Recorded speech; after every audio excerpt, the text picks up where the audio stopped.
Le pays devint souverain le 5 juillet 1962. Pendant 30 ans, l'armée a joué un rôle prépondérant à la tête de l'État algérien. Et pendant 30 ans, alors que les plus réalistes, militaires ou civils, s'enrichissaient, le pouvoir proclamait l'austérité et un islam égalitaire. Mensonges, promesses non tenues. Aujourd'hui, la situation économique est catastrophique. Des produits de première nécessité, des médicaments manquent. La population se réfugie dans un islamisme radical et social. Par 2 fois en 3 ans, la troupe a tiré sur la foule. Des groupes armés sont pourchassés par les militaires.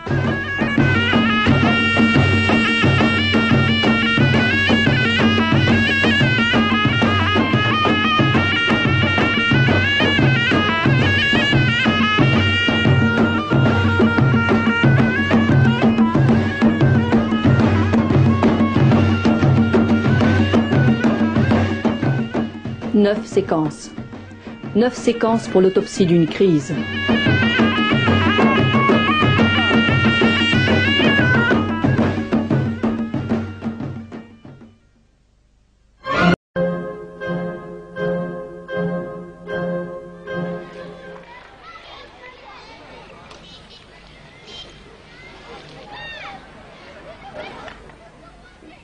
Badjara, un quartier pauvre et surpeuplé d'Alger. Nous voulions avoir un entretien avec des jeunes. Et pour échapper à la curiosité amusée et bruyante des petits, nous avons dû nous réfugier dans une école voisine. Celle-ci d'ailleurs ne fonctionne plus, parce qu'elle est squattée par une trentaine de familles, encore plus mal logées.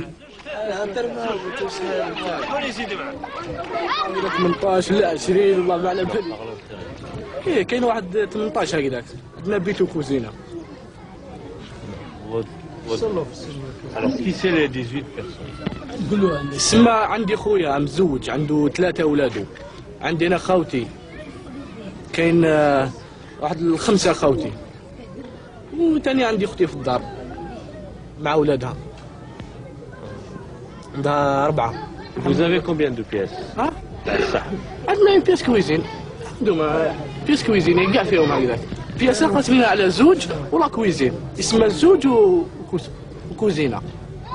بياسة زوج هما هكذا طوال، وحدة تسمها كاع قاسمينها هكذا. Donc vous êtes étudiant en biologie clinique? Oui, en 3e année. Et vous habitez seul ou avec vos parents? Non, j'habite avec mes parents. Ben, on a 2 chambres et on est 3 familles. Ben, ma famille, moi avec mes parents, il y a mes 2 beaux-frères avec leurs enfants. Ben, moi personnellement, ma famille, les membres de ma famille, bien c'est 9. Il y a 2 filles qui sont mariées, ben, tant mieux, sont parties. Et ben, mes 2 beaux-frères, l'un il a 6 garçons, l'autre il a 3. Et je sais pas, on est nombreux, on peut pas se déplacer. Comment vous dormez la nuit dans 2 pièces? Ben, on est casés. Comment vous faites pour étudier justement? Ben, j'attends que mes frères et mes sœurs dorment et à partir de minuit j'allume la lumière, ensuite je commence. Et parfois, croyez-moi, avec miracle que je m'en sortirai moi. Et des fois j'aurai des notes catastrophiques et des fois j'arrive à dépasser. Et donc il faut admettre. On a souvent reproché au ministère, au pluriel, de l'industrie, légère ou lourde, d'avoir utilisé l'essentiel des budgets d'État et d'avoir négligé la construction immobilière, alors que maintenant nous nous trouvons avec une moyenne de plus de 7 personnes par logement en Algérie. Je ne vois pas en quoi l'industrie a empêché le logement de se faire ou devrait être tenue pour responsable du retard dans la réalisation du programme de l'habitat. Ceci étant, il n'en demeure pas moins que pour la promotion de l'économie du pays, l'habitat sans l'industrie n'est pas une économie viable. Un habitat qui se développe à partir d'une production locale, c'est ça. Un habitat qui se développe avec des matériaux importés, ce n'est pas ça. Donc il était nécessaire de donner la priorité au développement de la production locale. Et là, il y a un effort considérable, je crois, qui a été fait. Seulement, les retards s'accumulent. Les retards s'accumulent et je crois que jusqu'à présent, on n'a pas tellement progressé malgré tout ce qui a été réalisé. Vous habitez un bel appartement haut d'un immeuble du quartier qu'on appelle Hidar. Il fait combien de mètres carrés? Je n'ai jamais mesuré. C'est un grand appartement. Un grand appartement.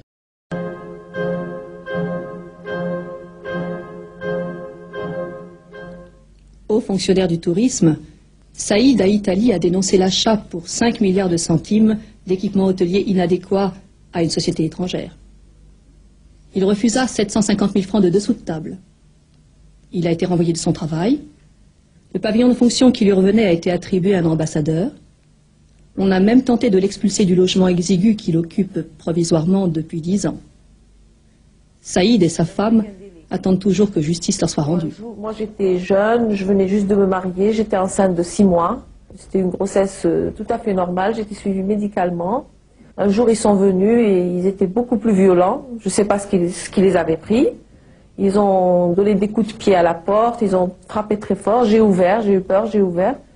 Et là ils m'ont menacé, puis j'étais au bord de la crise de nerfs, je commençais à pleurer, à crier. Ils ont pris peur, ils sont partis. Je rentre, je trouve ma femme dans un état lamentable, elle se plaignait des douleurs, elle saignait. Et puis là, je l'ai prise immédiatement à l'hôpital, sans même refermer la porte. J'étais devenu fou. Ma femme a failli mettre le gosse, accoucher dans la voiture. Je suis quand même arrivé dans un hôpital et nous avons perdu le gosse. C'est un crime. C'est un véritable crime. J'ai vécu véritablement un crime, mon fils. Tentative de corruption, voie de fait. Il y eut un deuxième décès, un lampiste mort en prison, condamné à la place des vrais coupables. Cette affaire portait sur l'achat d'un lot important de matériel falsifié. Plus fréquemment, il suffisait de prendre des dessous de table pour acheter de la marchandise médiocre ou usagée. Combien ont coûté tous les ensembles touristiques d'Algérie? Des personnes avisées nous ont expliqué que le ministère du Tourisme n'était pas le plus gros consommateur de devises.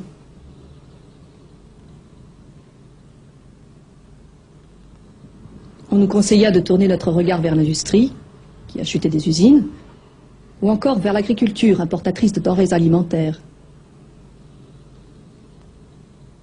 Un ancien Premier ministre a non seulement confirmé publiquement la pratique des pots de vin, mais il a aussi évalué l'ampleur du phénomène.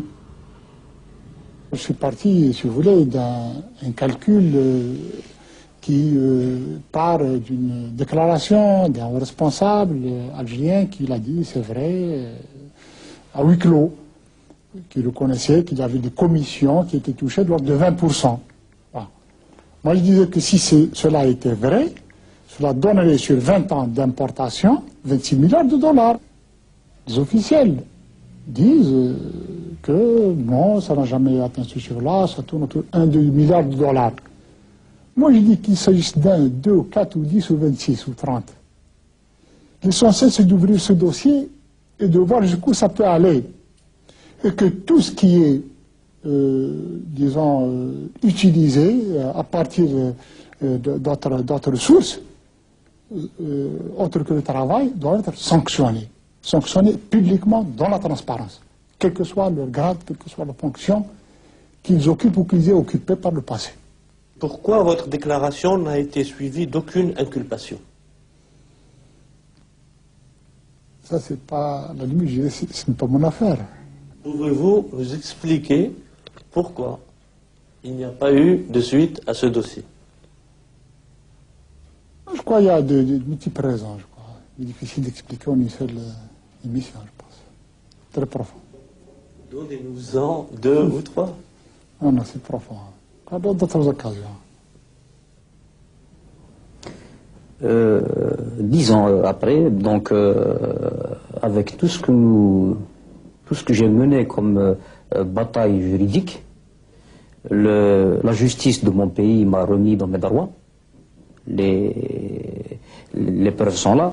J'ai des décisions de la Cour suprême pour me réhabiliter donc chez moi, dans ma nouvelle maison et dans mon emploi. Et malgré ces décisions de la Cour suprême algérienne, je n'ai pas été réintégré ni dans mon emploi, ni dans mon logement. Oui, depuis donc 10 années, il y a d'autres victimes dans cette affaire qui ont payé le prix fort. Et malheureusement, j'ai l'impression que les tenants du système ont probablement d'autres moyens pour bloquer le système judiciaire. 26 milliards de dollars de pots de vin. C'est l'équivalent de la dette extérieure du pays.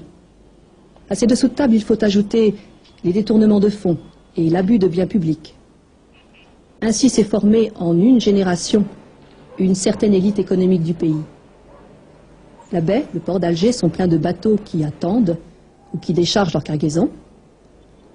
Selon Abdelhamid Brahimi, quelqu'un a pris 20% de commission au passage. Qui va payer la dette nationale ?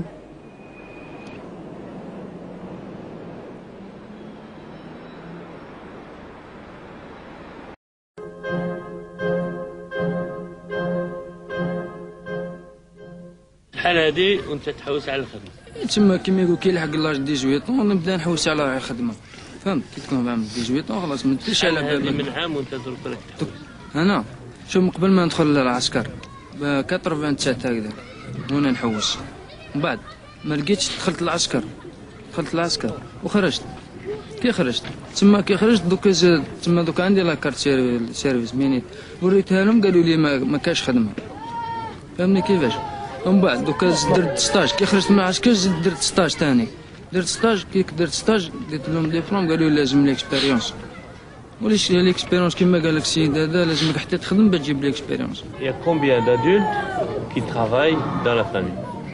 كاين خويا برك الكبير اللي يخدم وكاين واحد تحته زوج والشيخ 3 يسمى اللي يخدموا هذا ما كان. Donc vous êtes une quinzaine de personnes et vous avez 3 salaires. Qu'est-ce qu'ils font les autres?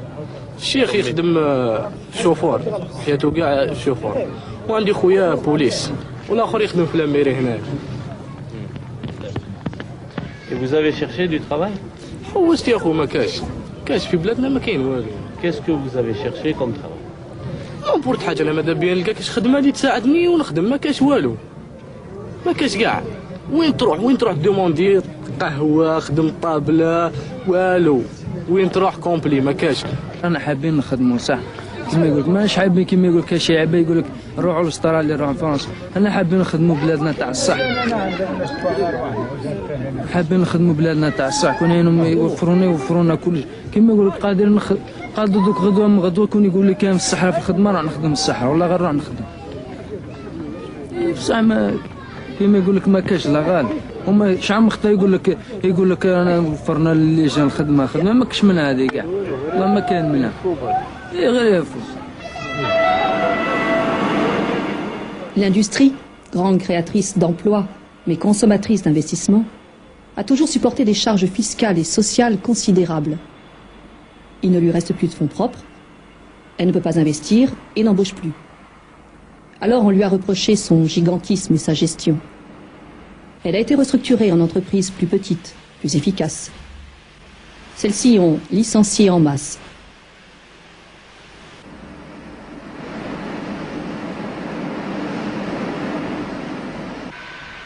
Comme les capitaux de l'État ont tari avec la baisse des revenus gaziers et pétroliers, les créations d'emplois n'équilibrent pas la poussée démographique. 2,8%, une des plus importantes du monde.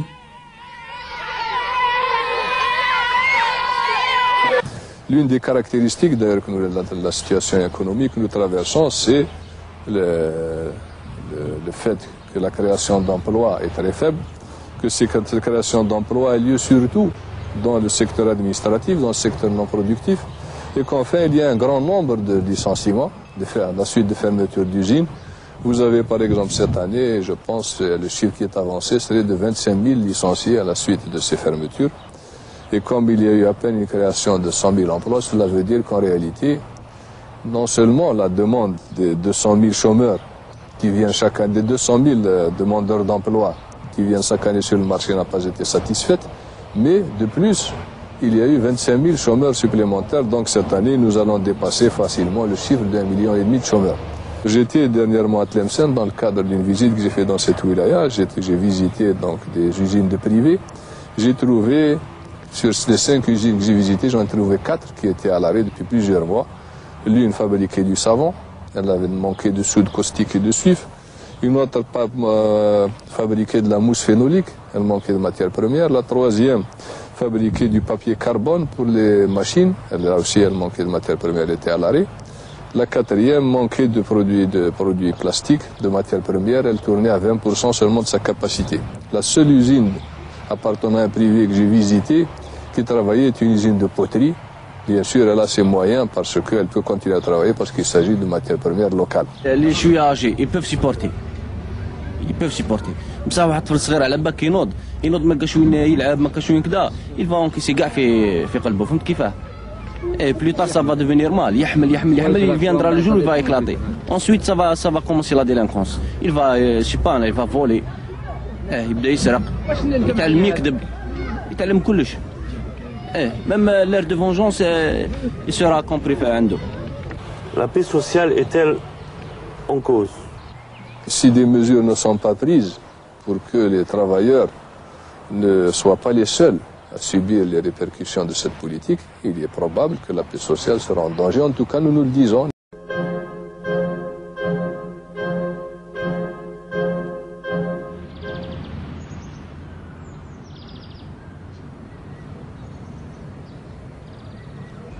L'Algérie est terriblement jeune. Beaucoup plus que la moitié de la population, près de 70% de la population algérienne n'a connu que l'Algérie indépendante, n'est-ce pas? Et cette masse énorme de la population est née dans un monde optimiste. Il ne faut pas l'oublier, elle est née avec l'optimisme comme racine, si vous voulez, de l'être collectif. On était colonisé, on a réussi à se décoloniser, on est en train de se développer, on sera mieux. Et puis, plaf, tout d'un coup, ça leur tombe sur la tête, à partir, encore une fois, des années 80. On a fait des erreurs économiques, il faut tout revoir, on restructure les entreprises, le chômage apparaît, l'école est en crise, la crise a commencé à faire sentir ses effets économiques, sociaux, et accentuer le sentiment de révolte et d'injustice. Et ces jeunes-là se révoltent. Ils se révoltent contre ce qu'ils pensent être un mensonge de leurs aînés. On leur a menti. Perte de confiance donc totale, mais aussi au niveau de la classe dirigeante, le doute. Et la conjonction de ce doute au niveau de la classe dirigeante et de la révolte au niveau de la société a entraîné les émeutes d'octobre. D'ailleurs, l'hypothèse la plus répandue veut que on pense qu'octobre a été plus ou moins manipulé, plus ou moins créé par des groupes au niveau de la classe dirigeante. C'est tout à fait vraisemblable. Le 19 septembre 1988, le président Chadli fait état de graves dissensions au sein de la direction du pays. Il laisse prévoir des sanctions imminentes contre ses adversaires. Le 5 octobre, des émeutes éclatent à travers tout le pays. Le président télécommanda-t-il les émeutes pour se débarrasser des frondeurs? Ceux-ci tentèrent-ils au contraire de le renverser par ce moyen? L'armée se range du côté du président et tire sur la foule.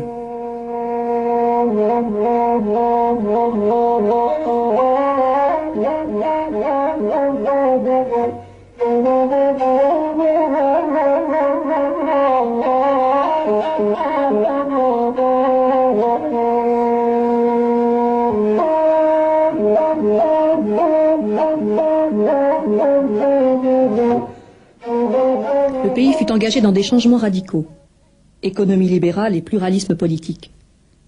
Ces réformes furent plébiscitées et Chadli Benjedid fut réélu à la tête de l'État. Plusieurs hauts responsables du FLN accusèrent le président et ses appuis militaires d'avoir trahi les idéaux sociaux du FLN et quittèrent ce parti. D'autres y constituèrent une opposition interne. Au bout d'une année d'action, j'ai considéré qu'il était difficile d'arriver à faire quelque chose à partir de l'intérieur du FLN. D'ailleurs, ceux qui sont restés n'ont pas pu obtenir satisfaction. Il m'a paru donc plus facile, plus aisé d'agir à partir de l'extérieur du FLN en créant un mouvement qui aurait donc son propre programme. Ce n'est pas parce qu'il y a déviation qu'il faille aller ailleurs. Moi, je pense qu'on nous l'a dit. Pour moi, on m'a dit, bon, puisque vous quittez les commissions centrales, vous n'êtes pas d'accord avec nous, vous sortez du FLN. Vous n'avez qu'à créer d'autres partis. Et moi, je refuse. Je dis que ce sont eux qui ont dévié, c'est à eux partis, c'est à eux de créer d'autres partis. Pas nous. Vous ne m'avez pas dit à quoi sert le parti FLN et au service de qui il fonctionne. Non, là, justement, c'est un problème, si vous voulez, pour moi, tout se ramène au contenu du programme et surtout aux actions concrètes qu'on prend sur le terrain. Il faut qu'il y ait concordance entre ce qu'on énonce, les principes énoncés, et l'action quotidienne. Moi, je dis aujourd'hui qu'il y a un décalage entre le discours et le parcours. Il va falloir corriger cela, c'est tout. Est-ce que la ligne du FLN correspond à la volonté du président de la République? Ça, je ne sais pas.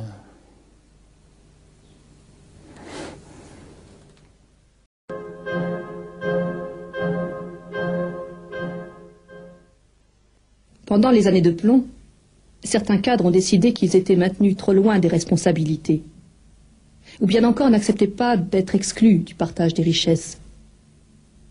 D'autres intellectuels avaient des opinions politiques trop tranchées. Tous ces mécontents ont dû quitter le pays. Et ceux qui sont restés se sont adaptés à tous les changements politiques successifs, pour sauvegarder un niveau de vie modeste, en fin de compte. Aujourd'hui, ils sont tous pour le changement et la démocratie, espérant enfin pouvoir s'exprimer librement et jouer leur rôle d'intellectuels. Certains n'excluent pas de collaborer avec l'islamisme. En fait, rares sont ceux qui ont une position nette. Depuis l'indépendance, on ne leur a jamais demandé d'avoir un avis. L'investissement dans le domaine de la culture et de la communication s'est arrêté brutalement au milieu des années 70, bien avant la mort de l'ex-président Boumedienne. Je pense qu'à ce moment-là, au milieu des années 70, il y avait quelque part un désir de démocratisation qui s'est exprimé vers 1974 et qui a été un peu étouffé. Et ce passage n'ayant pas été réalisé, l'Algérie a plongé à ce moment-là dans une espèce de banalité du parti unique et du monolithisme, de l'unanimisme. Et les intellectuels, je pense, beaucoup, certains par opportunisme, d'autres parce que la bataille était inégale, ont vécu cela de manière un petit peu conformiste ou bien opportuniste quelquefois. C'était des choses qui devaient arriver. Quand nous avons subi l'aventure, et comme nous l'avons commencé, il y a eu de grandes déceptions, mais au départ, nous disons, il viendra un jour où les choses changeront. Et nous nous sommes disputés, nous avons essayé de faire pour le mieux. Et en tant qu'auteur, je n'ai dit que ce que je pensais dire. Je n'ai jamais accepté un dirigisme, parce que l'art, avant toute chose, c'est la liberté. Les cinéastes algériens peuvent faire plus, on leur a pas permis de travailler assez, ce qui explique qu'il y a des cinéastes que tu connais, d'ailleurs tu as étudié avec eux, qui ont pendant 20 ans, ils attendent toujours de faire leur long métrage. Tout ça, disons, a abouti, je dirais, au 5 octobre où la jeunesse a éclaté. Et il y a eu les manifestations que tout le monde sait, et des morts, on a tiré sur le peuple, et donc ça a amené ce qu'on appelle aujourd'hui, disons, le multipartisme, et donc par conséquent une nouvelle constitution. Cette constitution garantit les droits de l'homme, garantit dans les textes, garantit la liberté d'expression. Peut-être que l'esprit du parti unique n'a pas encore complètement disparu. Peut-être que on aimerait voir tous ces gens-là s'agiter, servir d'alibi, nous y compris, pour pouvoir continuer à appliquer une politique du passé. Les élections du 12 juin 1990 ont permis, pour des raisons qui s'expliquent d'ailleurs, ont permis aux fils, au Front islamique du salut, de prendre la majorité des mairies à travers le pays. Donc la majorité, donc, sont... Et en première étape, ils ont essayé, disons, de réorienter l'expression ou l'animation culturelle. Par exemple, au niveau des associations de théâtre amateur, musical, etc., ils ont commencé par leur dire de cesser de travailler comme ils travaillaient avant, disons, de faire ce qu'ils appellent l'art musulman, c'est-à-dire réciter du Coran, parler disons, l'histoire de l'épopée du prophète, de ses compagnons, etc. Et à ce moment-là, ils étaient d'accord. Sinon, rien. Je ne vois pas en le fils un ennemi principal, je refuse de voir en le fils un ennemi principal. Et je pense que chacun doit avoir la possibilité de faire ses preuves dans le sens positif ou négatif. Peut-être réussiront-ils, peut-être échoueront-ils, et s'ils échouent, il faut qu'ils laissent la place aussi à d'autres. Nous sortons des séquelles d'années de colonialisme et d'années de balbutiement. En octobre, des gens ont jeté des pierres, ils en sont morts, et c'est eux qui poussent l'Algérie de demain. Et ces gens-là se réveilleront encore pour jeter des pierres ou faire quelque chose si on les dirige, si on les colonise.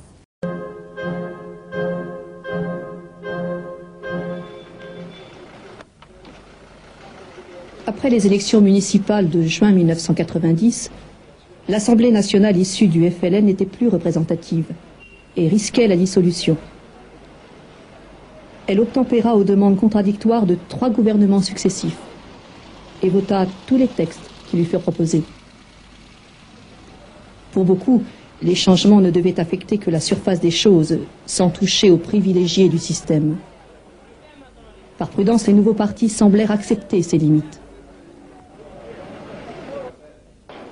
Des rencontres de l'opposition non islamiste eurent lieu. Des déclarations communes furent publiées, mais aucun programme de gouvernement, aucun accord de désistement pour les futures élections n'en a résulté. L'essentiel de cette opposition non islamique se retrouve autour de 2 opposants célèbres, M. Ahmed Ben Bella, premier président de la République, et son ancien compagnon de la guerre de libération et rival depuis 1963, M. Hossein Aït Ahmed.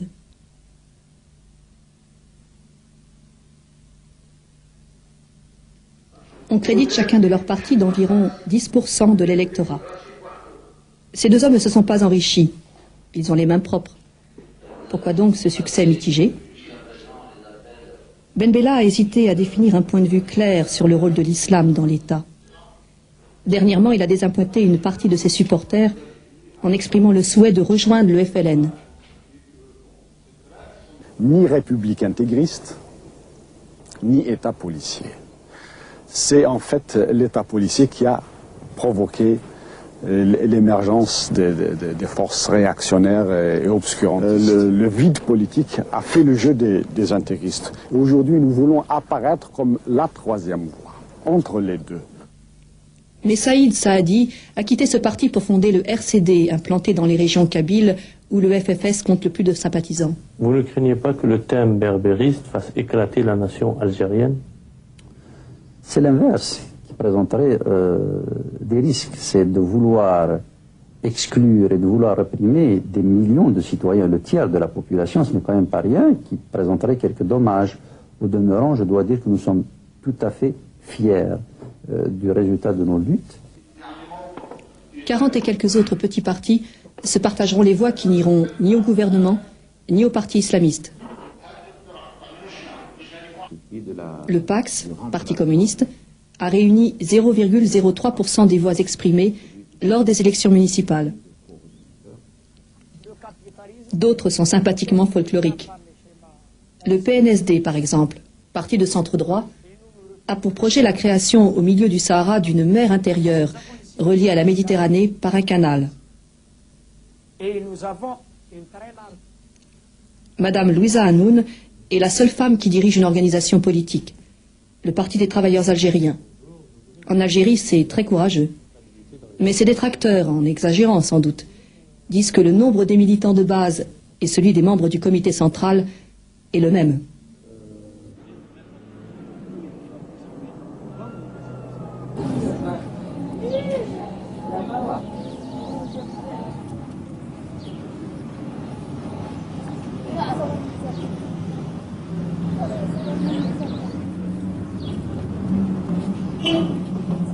وانت عندك حزب مختاره؟ ماشي لا فلان تتبع لا فلان وعلاه اختاريت هذا ومشي هذا؟ فهمني كيفاش تشوفها عليهم انت نظريتك عليهم؟ دوك نقول لك انا بركا كيجي هذا تاع الاحرار ولا يجي تاع الفيش والله ما هو راح يغير والو. البلاد هي انا نبقى انا هو انا واش راح يغير لي؟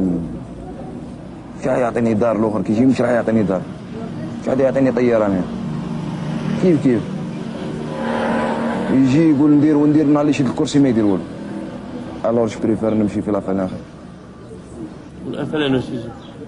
ما جايبنا والو يعني قلت لك سي الامام يعني كيجي لافلان ولا الفيس ولا هذا تاع الاحرار سي الامام كاع كيف انت عندك ثقه في الافلان؟ لحد الان ان شاء الله كاين شويه ثقه. هنا ما هو الحزب اللي راه متغلب على الاكثريه؟ Et donc dans les quartiers populaires, tout le monde supporte le fils. Pourquoi? Parce que lui, il parle à la langue du peuple, tu vois. بقاو هنايا في ليبيي كاين واحد واش كاين؟ ما فهمتش. خلاص كاين ساعة حابين يخرجوا يروحوا للجامعة إن شاء الله. خليهم يسالوا باش يروحوا خليهم. Et voilà.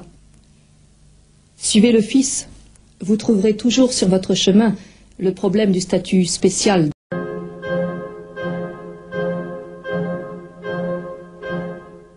Je me sens mal à l'aise quand je ne porte pas le voile et la robe, car je crois que j'ai offensé Dieu. Et c'est un sentiment affreux que je ne veux pas sentir. Est-ce que vous faites la prière? Oui, je fais la prière. Et vous, pourquoi vous ne portez pas le voile et un long manteau ou une longue robe noire? Je sais pas, ça vient de... Je porte pas le voile ou bien... je sais pas, je suis habituée comme ça de mettre... J'aime bien me mettre simplement un pantalon, une veste, que de mettre le foulard, d'accord. Je suis convaincue qu'il faut le mettre. Je crois bien au bon Dieu, d'accord, mais je sais pas si je suis musulmane. Je suis musulmane, bien sûr. Je sais pas. C'est pour moi, oui, c'est pour mon plaisir comme ça. C'est très complexe. Je vais vous donner un exemple. Comme vous voyez, aujourd'hui, quand les femmes vont assister dans les mosquées à un certain nombre de conférences, pour une femme qui a vécu dans la campagne, c'est un progrès. C'est un accès à une culture. C'est un accès à un ensemble de connaissances qu'elle n'avait pas. Et ça, c'est un élément que les gens sous-estiment. Alors que pour les femmes aujourd'hui, en ayant une certaine tenue, telle que le tchador, on a l'impression qu'elle a retrouvé une forme de liberté qui lui permet de sortir et elle est assurée d'une non-agression. Je ne me vois pas portant le tchador ou portant un voile quelconque parce que je considère que c'est un déguisement. Et je ne vois pas non plus ma fille porter le tchador. Même si elle le veut, même si c'est dans sa conception. Je ferai tout pour combattre chez elle ce désir de porter le tchador. J'ai une position tout à fait différente par rapport à celle de mon mari. J'aurais aimé qu'il dise, si ma femme demain décide de porter le tchador, je serai mécontent. Bon, il ne l'a pas dit, c'est sa conception. On a réussi effectivement à faire en sorte que les relations familiales priment sur les contradictions qui peuvent survenir. Mais à partir du moment où l'un des membres de la famille se déclare politiquement, déclare son affiliation politique, il y a conflit. Il y a conflit. Moi, je vis un conflit avec mon frère qui appartient au fils. On n'arrive plus ni à dialoguer, ni à discuter, Il n'y a aucune possibilité de se rencontrer. Je voulais vous demander si depuis 2 ans, vous avez senti des changements dans votre vie privée autour de la question de la femme en Algérie. Depuis les événements d'octobre 88, je trouve que la situation de la femme est devenue encore plus compliquée qu'avant. Je ne suis plus libre comme avant. Il y a une contrainte qui a été créée et qui fait que, bon, maintenant, les femmes font plus attention quand elles sortent. Ce qu'on appelle maintenant, c'est-à-dire l'intégrisme qui commence à naître en Algérie, quand il aborde l'islam, il aborde en termes de femmes. On ne parle que de femmes dans les mosquées, dans la rue, la femme, comment elle doit se comporter, comment elle doit s'habiller, comment elle doit travailler, avec qui elle doit travailler. On parle de mixité, etc., etc. Quand je vais à Alger, je ne peux plus m'habiller court, par exemple, comme avant. Je fais attention, j'ai peur d'être agressée, je fais attention à ce que je mets. Il y a une très grande rumeur quand il y a des filles qui sont agressées à Alger, il y a des filles qui sont agressées dans l'ancienne université, dans le site universitaire, etc., etc. Bon, tout le monde dit que c'est le fils, bon, on reste à vérifier. Question qui reste bien sûr toujours à vérifier, et on ne connaît pas. On ne peut pas savoir la vérité. Mais c'est plus comme avant. Je peux même vous donner un exemple. L'année passée, j'étais à la cité universitaire à Alger. C'est plus comme avant. C'est plus comme avant. Les filles ne sont plus actives comme elles étaient. La plupart des filles ont mis le voile. Il y a une certaine tristesse. Vraiment, c'est mort, c'est monotone. C'est vraiment... C'est mort. C'est plus comme avant. C'est-à-dire qu'il y a, pardon, une dernière phrase, il y a une autocensure de la part de la femme. C'est-à-dire que la femme, elle fait sa propre autocensure. C'est-à-dire, il y a des pressions, des menaces, et bien voilà. Elle se replie sur elle-même. Elle contribue en quelque sorte à sa propre soumission. الإسلام يطلب من المرأة أن تتحجب ولكنه لم يصف الحجاب كيف يكون. المهم أن تستر المرأة كل عوراتها، والمعروف معروف في الإسلام ما هي العورات التي يجب أن تسترها المرأة، ونحن نطبق الشرع الإسلامي كما هو. الشروط يعني معروفة، ستر العورات حددتها السنة، أن يكون فضفاضا طويلا لا يظهر إلا الوجه واليدين. هذه هي. Bon, je pense que la polygamie في الإسلام يعني رحمة بالنسبة للمسلمين. وأنا أعرف حاجة واحدة، أن الرجال قوامون على النساء. Quel est le rôle et la place de la femme dans votre système social? إن شاء الله سيكون لها مجال كبير من الحريات، من حيث أن الحريات مجالا للعبقرية وللإرادة الخيرة وللعمل الرسالي والحضاري. المرأة المسلمة مرأة رسالية وحضارية. هي الآن تتمتع بإمكانات عبقرية علمية وتكنولوجية ستساهم مساهمة فعالة بإذن الله.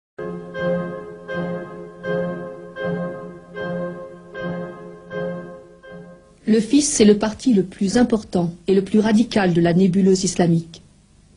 Ses rapports avec les autres composantes de cette mouvance ne sont pas simples. Pourquoi les trois partis qui se déclarent islamistes, le Front islamique de Salut, le vôtre, le parti de M. Nahnah et le parti Nahda, ne constituent pas un seul et même mouvement? Vous ne savez pas ce qui vous sépare. لا أدري لماذا، لأن إذا كانت الغاية تجمع فلا أجد أي مبرر لهذه الفرقة. ربما في المستقبل نستطيع أن نتعرف على هذا السبب، مهما يكون التاريخ يكشف. Vous avez évoqué des bagarres dans les mosquées?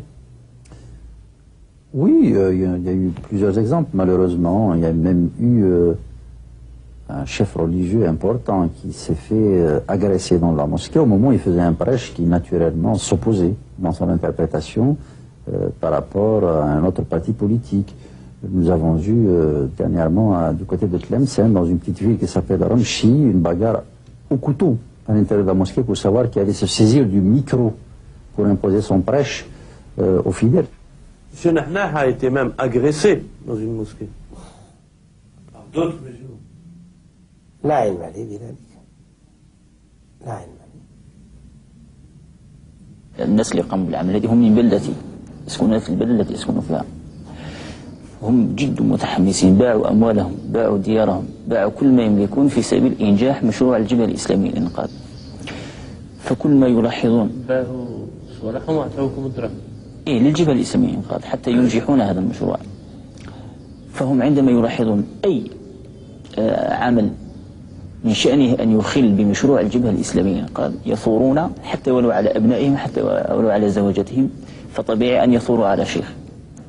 الحركة التي أنشأناها تسمى حركة المجتمع الإسلامي، وهي حركة أساسها الإسلام بمفهوم سياسي اقتصادي وتنموي يستطيع أن يجابه المشكلات التي تحل ببلادنا ويعمل على إعطاء الحلول في إطار احترام القيم الإنسانية واحترام الحريات الأساسية لأي إنسان كان في بلادنا أو في جهات أخرى في العالم.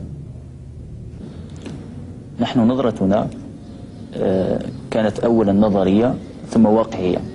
لما رأينا بأن الشعب الجزائري وصل إلى حد أدنى، أقول إلى حد أدنى لتقبل الحكم الإسلامي والدولة الإسلامية، كانت ضرورة إقامة حزب إسلامي الذي هو وسيلة من وسائل الوصول إلى الحكم الإسلامي.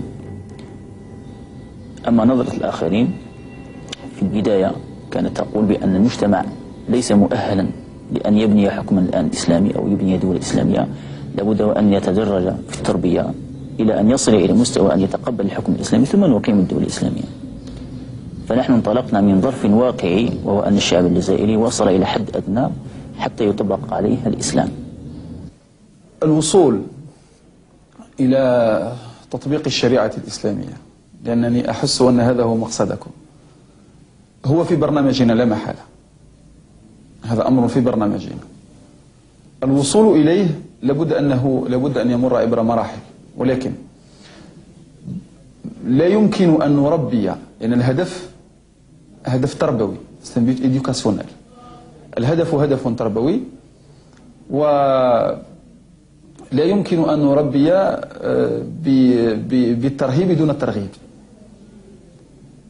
التربية لها نهج الترهيب، نهج الترغيب، ولها كذلك نهج الترغيب. يعني الطفل عندما تأخذه في المدرسة من أجل أن تعلمه، تقول له كن تنجح نعطيك كذا، ولكن كن ما تنجحش attention.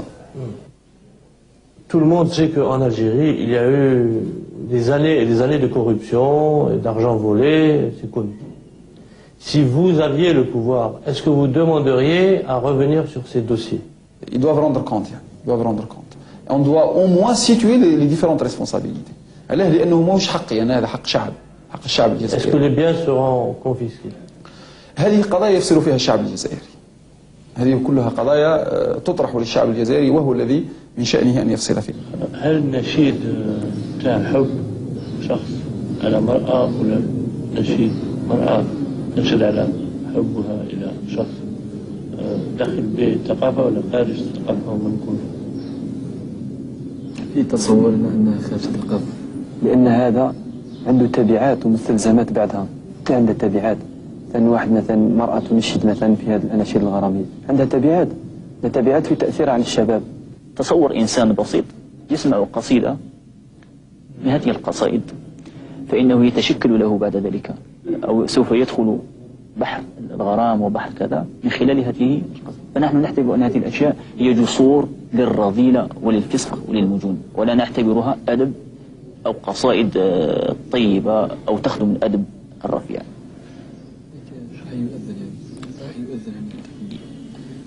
راح يؤذن. ممكن يؤذن وتسجلوه ولا؟ يؤذن يؤذن. أنا أطلب منكم سؤال آخر. يجب أن نقولوا بأن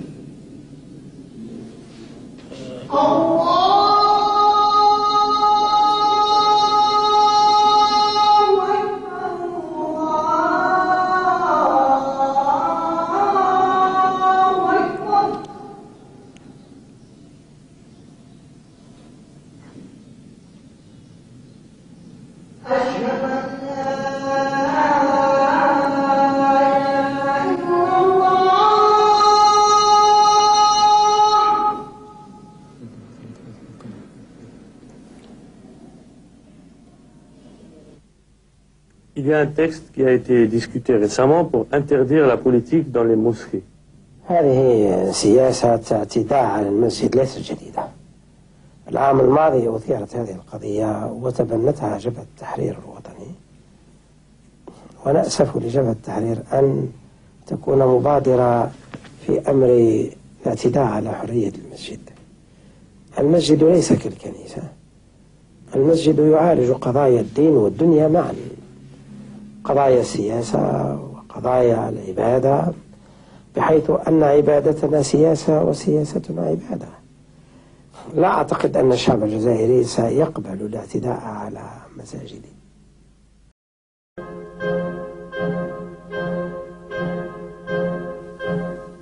Nous avons demandé un interview au président Chadid Benjedid. Notre demande n'a pas été acceptée. Quand il était Premier ministre, M. Mouloud Amrouche n'accéda pas à notre requête. Le Premier ministre actuellement en fonction, M. Sid Ahmed Ghazali, nous a donné son accord de principe. Mais l'entretien n'a pas pu se réaliser. Le ministre de la Défense, administrateur de l'état de siège en 1988 et en 1991, ne nous accorda pas l'interview. Enfin, M. Abdelhamid Meri, secrétaire général du FLN, nous fixa rendez-vous, mais cet ancien diplomate fut terrassé par une grippe, juste avant notre arrivée. Malgré ces difficultés, nous avons fait notre travail, nous avons cherché les réponses à nos questions. Il y a beaucoup de difficultés qui viennent de la présidence de façon spécifique.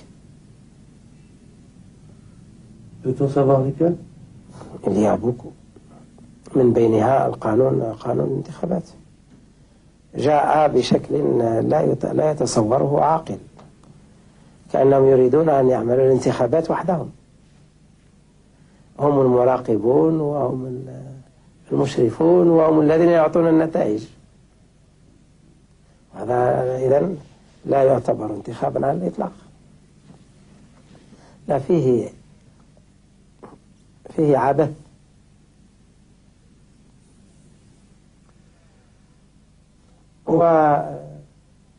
والتغيير إذا لم يقم على شرعية وإذا لم يقم على إرادة الشعب لا يمكن أن يتحقق أبدا، ولا يمكن أن يكون صالحا. كانوا يتهموننا بالعنف، والآن الحمد لله صار عنف القانون وعنف الدولة وأصناف جديدة من العنف الآن تصدر ضدنا، ولذلك لا يتكلم الناس عليها. Pour s'opposer au charcutage électoral imaginé par le Premier ministre Mouloud Amrouche, le FIS organisa un sit-in énorme dans plusieurs villes et sur plusieurs places de la capitale. إنما ما وقع في جوان الماضي كان حركة شعبية منظمة هادفة قاصدة، وكان أهم ما يميزها هو طابعها السلمي، فكانت حركة سلمية مصرة على تحقيق أهدافها. أذكركم أنه مدة 12 يوما 12 يوم لم نسجل كسر ولو زجاجة واحدة. La grève a été décrétée par le fils le 25 mai, un samedi. Le président de la République s'est adressé à la nation le 2 juin en disant la grève a échoué, le peuple algérien n'a pas suivi le fils et que les élections se dérouleront normalement le 27 juin. C'était un dimanche. La nuit est aussi calme que d'habitude pour les grévistes qui font du sit-in. Absolument. Il n'y a eu aucune attaque, ni contre les établissements publics, ni rien. Et lundi, à 13h, il a changé de conception. Ça s'est passé à 13h, on dit même à 13h15 qu'il y a eu des officiers généraux qui ont fait éruption dans son cabinet pour lui imposer, justement, un changement. L'armée a fait éruption dans son cabinet pour lui imposer le départ de Hamrouche. Et le 4 juin, c'était un mardi. Donc, entre le 2 juin, où il disait tout va bien, donc il était informé, il s'adressait à la nation. Et le lendemain, en disant que tout va mal, ou bien il était mal informé, ou bien il y a eu un groupe qui a fait pression sur lui. Je crois que c'est la réalité. Il y a eu une pression de ceux qui détiennent le pouvoir dans l'armée pour dégommer Hamrouche. Je crois que tout le problème du 4 juin est apporté en une lutte entre deux clans du parti, deux ailes du pouvoir, pas du parti FLN. C'était une aile qui a éliminé une autre aile. Et après, on a dit, en même temps, il faut éliminer le fils, parce qu'il représente un danger pour l'avenir du pouvoir.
اسكت ما تهدرش.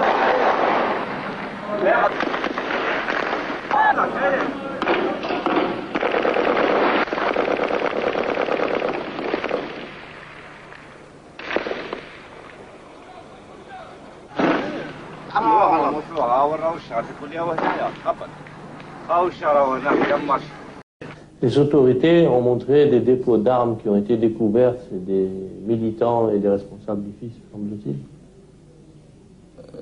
السلطات فعلت أكثر من ذلك. السلطات ذهبت إلى حد القذف بالسلاح إلى قتل الشرطة. ربما سمعتوا بلي فواتور يخرجوا من دو بارتو أرمي ويبدأوا يقذفوا على الشعب، يقتلوا في الشعب ويقتلوا كذلك في الشرطة. C'est des voitures qui ne sont pas des FIS. En aucun cas ماهوش ممكن باش يكونوا من الجبهة الإسلامية. ولا شك أنهم سيارات جاءوا من طرف النظام. Pourquoi vous dites sans aucun? Vous avez des faits précis? يمكن إعطاء بعض المعلومات في هذا الإطار. يمكنني أن أقول أن الحركة عندما انطلقت مدة 10 أيام وأصرت على طابعها السلمي، قمعها كان أمر مستحيل، لأننا عندما ضربنا بالأسلحة كان إصرار من طرفنا على عدم استعمال العنف، فكان لابد على النظام أن يجد مبررا من أجل فرض حالة الحصار ومن أجل التقتيل والتنكيل، فأخرج هذه السيارات تقذف بالرصاص على كل موجود، يقتل الشرطة ويقتل من الشعب حتى يجد لنفسه مبررا من أجل إعلان حالة الحصار. on est parvenu à retenir le chiffre de 107 pour Alger. Dans ce qui a été donné, 30 pour une seule journée. Et on a trouvé 20 qui ont été filmés, vous savez, par le fils, quand il y a eu les manifestations, pendant l'état de siège qui a duré 4 mois, jusqu'au 29 septembre. Aucun parti n'était libre, personne ne pouvait faire une manifestation. C'était l'armée qui dirigeait le pays et le gouvernement, il faut le dire, était un appendice de l'autorité militaire. Les Algériens n'étaient pas libres de faire un mouvement, ni de traiter politiquement avec un parti politique, ce qui fait que nous sommes actuellement dans une situation difficile. L'armée est une institution qui, de facto, est garante du fonctionnement des institutions. Elle s'est retirée de la politique, mais l'armée est une institution qu'il faut conserver et qu'il faut protéger. Et ce n'est pas étonnant que ceux qui recourent à la violence commencent d'abord par essayer de toucher à l'armée. Vous savez, le problème en Algérie, je crois qu'il faut le poser.